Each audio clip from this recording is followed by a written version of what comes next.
Hello friends. दोस्तों, एक खबर जो है कई दिनों से चल रही है सोशल मीडिया में, जो युवाओं का आंदोलन हुआ उससे संबंधित कि बिहार में युवाओं के ऊपर में, आंदोलनकारियों के ऊपर में AK-47 से गोलियां चलाई गई। दोस्तों, ये समझने वाली बात है कि इस आंदोलन के दौरान भारत के अलग अलग शहरों में हमने देखा हो कि युवाओं ने प्रदर्शन किया। नागपुर में कई जगहों पे प्रदर्शन हुआ, आरएसएस के कार्यालय घिराव हुआ, परंतु देवेंद्र फडणवीस ने AK-47 से किसी भी छात्र के ऊपर में गोली नहीं चलाई। तो फिर ऐसा क्या हुआ कि सम्राट चौधरी, जिनके पिताजी शगुनी चौधरी राष्ट्रीय जनता दल के कभी लीडर थे, वो सम्राट चौधरी भारतीय जनता पार्टी के मुख्यमंत्री बनने के बाद में छात्रों के ऊपर में, युवाओं के ऊपर में AK-47 से जो है आंदोलन रोकने के लिए गोलियां चलवाते हैं। दोस्तों, जब कभी भी घुसपैठिए के ऊपर में राजनीति की बात की जाती है तो ऐसा क्यों है कि हेमंत बिस्व शर्मा का नाम हमारे मन और मस्तिष्क में सबसे पहले आता है? कौन घुसपैठियों की राजनीति, खासतौर पे बांग्लादेश से आए हुए घुसपैठियों को आधार बनाकर राजनीति पूरे भारत में करता है? यदि हम सोचें तो सबसे पहला हमारे मानस पटल पे जो चेहरा आएगा वो हेमंत बिस्व शर्मा का आएगा। दोस्तों, जब बात आती है कि किस तरीके से हम जो क्रिमिनल्स हैं उनको आउट ऑफ कोर्ट जो है पनिशमेंट दें, तो सबसे पहला दिमाग में, मन मस्तिष्क में चेहरा बुलडोजर बाबा का, यानी योगी बाबा का क्यों आता है, जो हिंदू वाहिनी के जो है कभी लीडर हुआ करते थे। दोस्तों, ऐसा क्यों है कि जब भी हम उभरते हुए किसी नेता की बात करते हैं भारतीय जनता पार्टी में, तो सबसे पहले जो नजर आता है कि एक लीडर जिसने अपने दम पे पूरा चुनाव जिताया, शुभेंदु अधिकारी, जो कि कांग्रेस से आए थे, उस लीडर का चेहरा क्यों सामने नजर आता है? दोस्तों, जो मैं अब आपको बात कहने वाला हूं बहुत ही गहरी बात है। कई पॉलिटिकल थ्योरीज जो हैं वो इस चीज को बहुत ही स्ट्रांगली प्रेजेंट करते हैं, जिसके बारे में मैं अभी आप लोगों से बात करूंगा। परंतु सोचने वाली बात यह है कि क्यों ऐसा है कि कांग्रेस से आए हुए शुभेंदु अधिकारी या हेमंत बिस्व शर्मा जो है वो आज की डेट में भारतीय जनता पार्टी में बहुत तेजी से उभर रहे हैं, और सबसे ज्यादा जोर से चीखे जो हैं वही हिंदू राजनीति की और घुसपैठिए राजनीति की लगाते हुए नजर आ रहे हैं। क्यों ऐसा है कि राष्ट्रीय जनता दल से भारतीय जनता पार्टी में आए हुए सम्राट चौधरी AK-47 से छात्रों पे गोलियां चलवा देते हैं, वहीं देवेंद्र फडणवीस, जिनके बाप दादा बरसों से जनसंघ और भारतीय जनता पार्टी में रहे, वो इस तरीके की हरकत नहीं करते? क्यों ऐसा है कि हिंदू वाहिनी के प्रतीक योगी बाबा जो है वो बुलडोजर चलाने में बहुत ज्यादा उनकी जो है वो मंशा दिखती है, जबकि वहीं दूसरे प्रदेशों में इस तरीके की कोई भी कार्रवाई होते हुए हम नहीं देखते हैं? दोस्तों, ऐसा क्यों है? जरा सोचिए। बाहर से आए हुए जो लोग हैं भारतीय जनता पार्टी में, वही सबसे ज्यादा आक्रामक रुख में क्यों नजर आ रहे हैं? अब मैं आप लोगों के सामने जो बात कहने जा रहा हूं, कोई आपको बताएगा नहीं, नोट कर, कॉपी पेंसिल उठा लीजिए।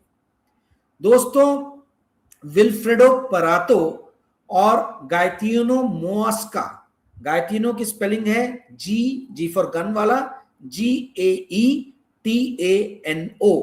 मॉस्का MOSCA। आप भी गूगल करके इनके बारे में पढ़ लीजिएगा। विल्फ्रेडो परेतो और गायतिनी मॉस्का ने जो एक थ्योरी दी है, उस थ्योरी का नाम है एलीट थ्योरी। और एलीट थ्योरी ये कहती है कि कोई भी पार्टी कितनी भी प्रजातांत्रिक क्यों ना दिखती हो, पर उस पार्टी को कुछ चंद लोग ही चलाते हैं जो कोर रहते हैं। ठीक है, ये कोर रहते हैं, ये एलीट रहते हैं। और ये जो कोर और एलीट लोग जो हैं, इनका विश्वास पाने के लिए जो फ्रिंज पे, यानी जो किनारे पे लीडर खड़े हैं, वो पूरी तरीके से अपना जोर लगा देते हैं। अब यहां किनारे पे कौन खड़ा है? यहां किनारे पे हेमंत बिस्व शर्मा, योगी आदित्यनाथ, आपके शुभेंदु अधिकारी, ये सारे लीडर जो बाहर से आए हैं, जो भाजपा की कोख से नहीं जन्मे हैं, जो बाद में भाजपा में शामिल हुए हैं, आप देखिएगा कि ये अपने फ्रिंज से कोर का हिस्सा बनने में, एलीट ग्रुप जो पार्टी को चलाता है उसका हिस्सा बनने में ये पूरा एड़ी चोटी का दम लगा देते हैं। एलीट थ्योरी यही बोलता है कि जो फ्रिंज पे खड़े लीडर्स हैं, ये एक मैन्युफैक्चर्ड फियर, यानी एक ऐसा डर जो कृत्रिम रूप से बनाया जा रहा है, उस डर को बना के जो है वो कोर में, गर्भ में एलीट जो भाग है उसके अंदर में प्रवेश करने का जो है वो पूरी तरीके से प्रयास करते हैं। दोस्तों यही कारण है कि देवेंद्र फडणवीस को गोली चलवाने की जरूरत नहीं है, आक्रामक रुख अपनाने की जरूरत नहीं है, because he is part of the core. उनके पिताजी गंगाधर फडणवीस जो है वो जनसंघ के बहुत पुराने लीडर हैं। शोभाताई फडणवीस जो है उनकी काकी वो बहुत पुरानी लीडर रही है भारतीय जनता पार्टी की। तो ये लोग जनसंघ भारतीय जनता पार्टी के कोख से आए हुए हैं, इसीलिए इनको सम्राट चौधरी की तरह अपनी वफादारी दिखाने के लिए, ये जो एलीट है भारतीय जनता पार्टी का जो कोर है, उसको अपनी वफादारी दिखाने के लिए जरूरत नहीं है कि बहुत ज्यादा आक्रामक हो, बहुत ज्यादा एग्रेसिव रूप जो है वो ले। They are at edge. आप फडणवीस को देखिए, एकदम आराम से रहते हैं, कोई बहुत ज्यादा जो है एग्रेशन की उनको जरूरत नहीं है, क्योंकि उनको मालूम है कि वो कोर का, एलीट का भाग है, पार्ट है। दोस्तों 15वीं शताब्दी में निकोलस मैकियावेली ने एक किताब लिखी थी, द प्रिंस, और उस किताब द प्रिंस में कहा जाता है कि अभी जो हम राजनीति देखते हैं उसका बहुत कुछ पुट जो है वो 15वीं शताब्दी में ही मैकियावेली ने अपनी किताब द प्रिंस में दे दिया था। यानी आज के लीडर्स प्रिंस की किताब में जो सिद्धांत उठाए गए थे उन सिद्धांतों का अनुपालन है, उसको कॉपी पेस्ट करके अपने सिस्टम में आजमा रहे हैं। क्या है ये सिद्धांत? ये सिद्धांत ये बोलता है कि fear is more reliable instrument of control than love and affection. ये जितने भी लीडर आप देखिए पिछले कुछ सालों में जो बहुत तेजी से उभरे हैं, इनका काम है फियर आपके माइंड में, डर आपके दिमाग में पैदा करना। कोई भी लीडर जो प्यार के माध्यम से, ठीक है, जो गले लगा के प्यार के माध्यम से आपके तक बढ़ना चाह रहा है, उसका बढ़ावे में, मतलब उसके बढ़ने में हम देख रहे हैं तमाम तरीके की अवरोध आ रहे हैं। परंतु जो डर को अपना टूल बना रहा है, फियर जिसका इंस्ट्रूमेंट है, वो लीडर्स हम देख रहे हैं वर्ल्ड ओवर बहुत तेजी से ऊपर जा रहे हैं, चाहे बेंजामिन नेतन्याहू हो, डोनाल्ड ट्रंप हो, पुतिन हो, शी जिनपिंग हो, या हमारे देश में मोदी जी हो। आप देखिए क्यों मोदी जी का जो हर तस्वीर रहता है उसमें बहुत ही गंभीर ऐसे एक मुद्रा में दिखते हैं। उस टाइम में मैकियावेली ने कह दिया था कि जो नेता है, जो लीडर है, जो प्रिंस है, जो उभर रहा है, उसका काम आपको एक अच्छा गवर्नेंस देना नहीं है, बल्कि आपके माइंड को कंट्रोल करना है।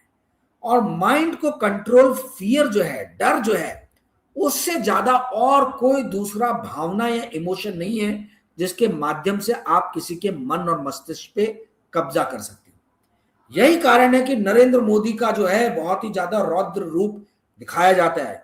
अमित शाह को जो है बहुत ही बड़ा जो है तुर्रम खान बोला जाता है, चाणक्य और पता नहीं क्या क्या बोला जाता है। दोस्तों ये दोनों लोग इस जेनजी के आंदोलन से क्यों भयभीत हो गए, घबरा गए?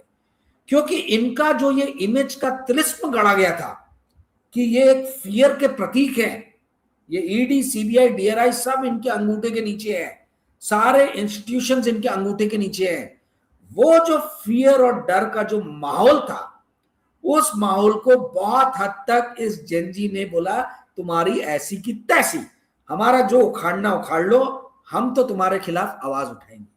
और यही कारण है कि हम देख रहे हैं कि अब उन जेनजी लोगों के घर में जा जाकर उनको गिरफ्तार करने का प्रयास किया जा रहा है, ताकि फिर से एक फियर साइकोसिस इन लीडर्स के प्रति जो है ये पैदा हो, क्योंकि इनका काम आपको गुड गवर्नेंस देना नहीं है, बल्कि आपके माइंड को कंट्रोल करना है। और माइंड को कंट्रोल करके डरा के आपको इनको सत्ता में बैठे रहना है। तो यदि डर गायब हो गया लोगों के मन और मस्तिष्क से, तो इनका तो खेल ही खत्म हो गया। इसीलिए ये आंदोलन से ये दोनों के दोनों जो है, आपके अमित शाह जी और नरेंद्र मोदी जी बहुत ही ज्यादा सदमे में चले गए हैं। सदमे में नहीं जाते तो 11:30 बजे रात में मोदी जी कभी रील नहीं बनाते।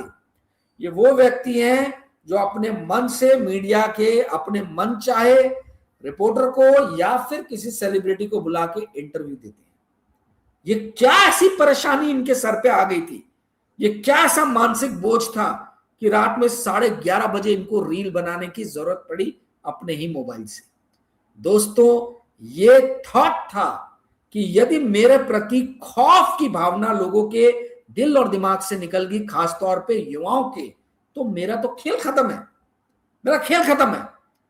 और वो बड़े ही प्यार से माय फ्रेंड्स करते हुए जो उन्होंने शुरुआत की, वो एक्चुअल में कुछ नहीं है, दोस्त बन के जो है आपके पास आके किस तरीके से आपको अपने, आप कह लीजिए कि माया जाल में फंसा लेना है, ये उसका एक प्रतिबिंब था। दोस्तों, आपने विल्फ्रेडो परेतो, गातियानो मोस्का, माकियावेली के बारे में तो सुना है। एक और थ्योरी है जिसको कहा जाता है सिग्नलिंग थ्योरी। ये माइकल स्पेंस ने दिया था। माइकल स्पेंस का बोलना ये था सिग्नलिंग थ्योरी का, ये बेसिकली गेम थ्योरी मैथ्स की जो आई है उसी से निकली है signalling theory. Signalling theory again वही बात करता है पॉलिटिकल साइंस में कि जो लीडर्स फ्रिंज पे खड़े हैं, किनारे खड़े हैं, वो लीडर्स हमेशा ज्यादा आक्रामक रहते हैं, क्योंकि उनको अपनी पोजीशन को लेके बहुत ज्यादा जो है अंदर से आप कह लीजिए कि डरे रहते हैं, वो बहुत ज्यादा इनसिक्योर रहते हैं। फ्रिंज पे, किनारे पे, कोने पे खड़ा हुआ लीडर कोर में, गर्भ में जाने के लिए तड़पता रहता है, और वो जहां खड़ा है फ्रिंज पे, किनारे पे, कोने पे, वहां वो बहुत ही ज्यादा इनसिक्योर की भावना फील करता है। और यही कारण है कि ये इनसिक्योरिटी जो है वो उसको विवश करती है कि वो ज्यादा आक्रामक, ज्यादा एग्रेसिव, ज्यादा विजिबल जो है, विस्फोटक टाइप वाला जो है कुछ काम करे।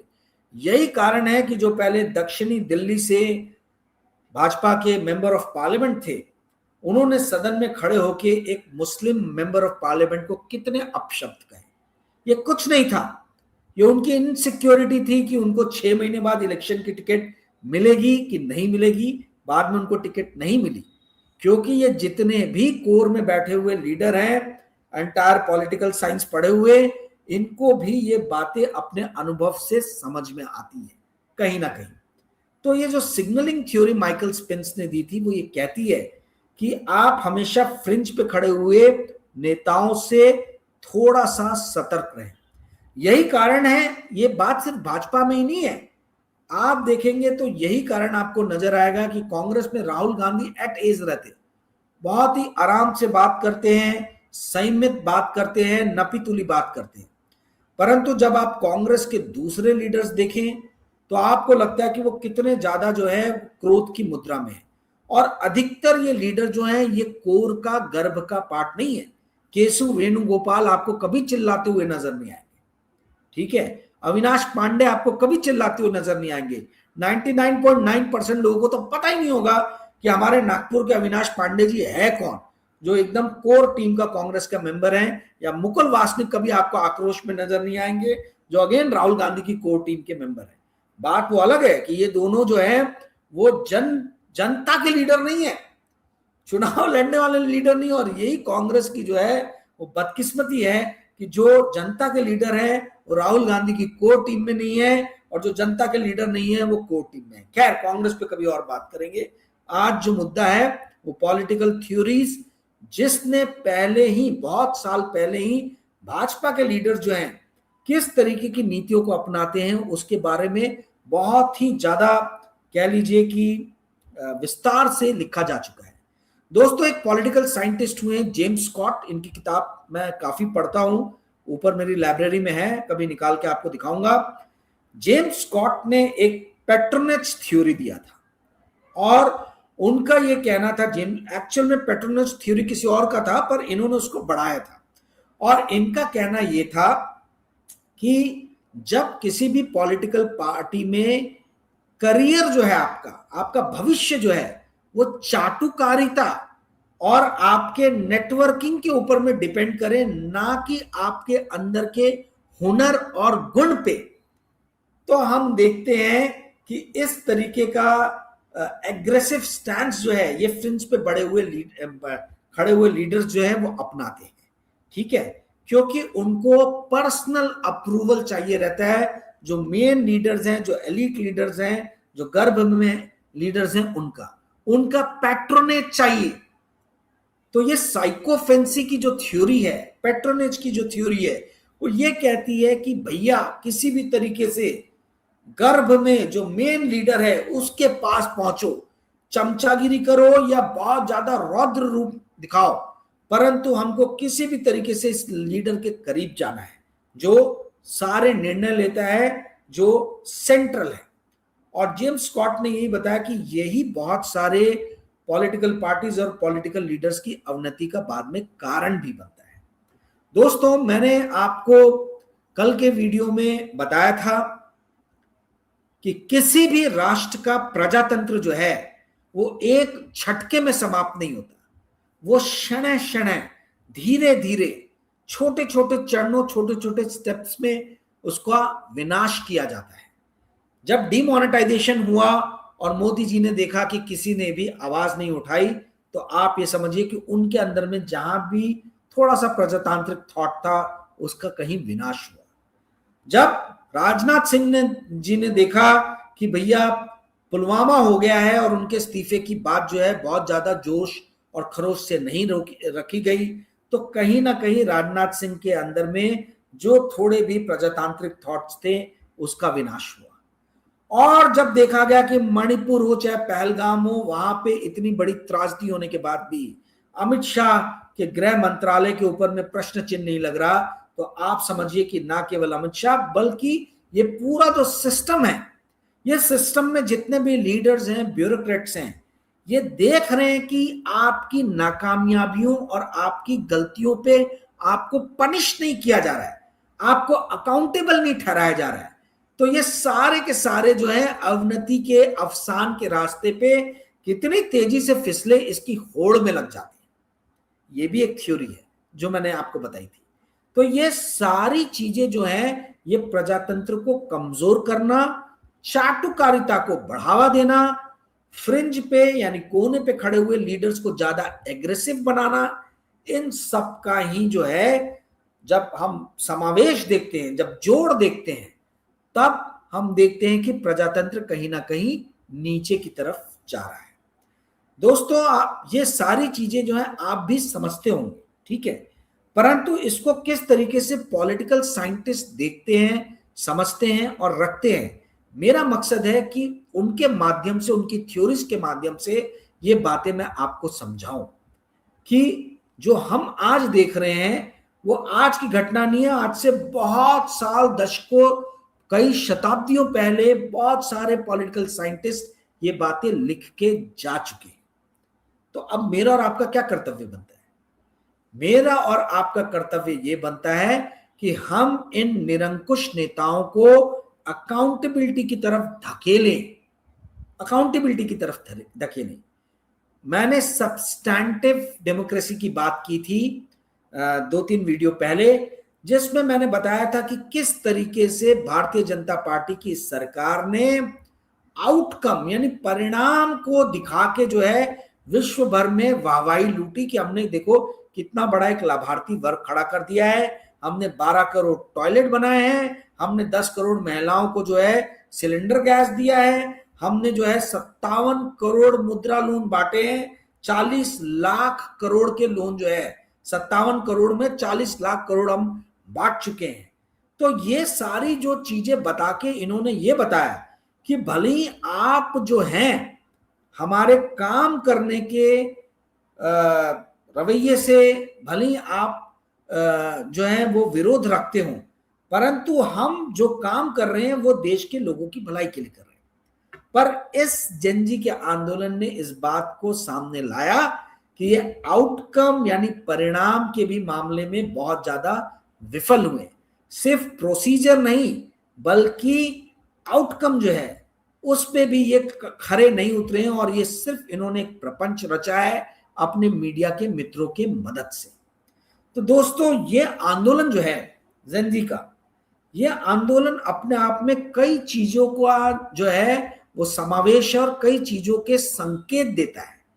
अब इस संकेत को पकड़ के हमने कैसे इस राष्ट्र के प्रजातंत्र को और सशक्त करना चाहिए, कैसे जो लीडर जिम्मेदार हैं, चाहे AK-47 से गोलियां चलवाने के लिए या पैलेट गन से दिल्ली के जंतर मंतर पे गोलियां चलवाने के लिए, उनको कैसे हम अकाउंटेबिलिटी उनके ऊपर में फिक्स करें। ये यदि हम कर लिए तो हमने अपने प्रजातंत्र को सशक्त कर दिया। और यदि ये हम करने में नाकामयाब हुए तो दोस्तों, जैसे 12 साल से हम देख रहे हैं कि हम एक अधोगति की दिशा की तरफ बढ़ रहे हैं, वही दिशा पे हम और थोड़ा आगे नीचे चले जाएंगे। जैसा कि मैंने कहा था, प्रजातंत्र एक झटके में नहीं मरता है, धीरे धीरे मरता है। तो उसी दिशा में हम जो है आगे बढ़ जाएंगे। दोस्तों, उम्मीद है आज का वीडियो आपको पसंद आया होगा। पसंद आया होगा तो कृपया करके इस चैनल को लाइक और सब्सक्राइब कीजिएगा और अपने मित्रों के साथ इस वीडियो को साझा कीजिएगा। Thank you friends, good night, bye.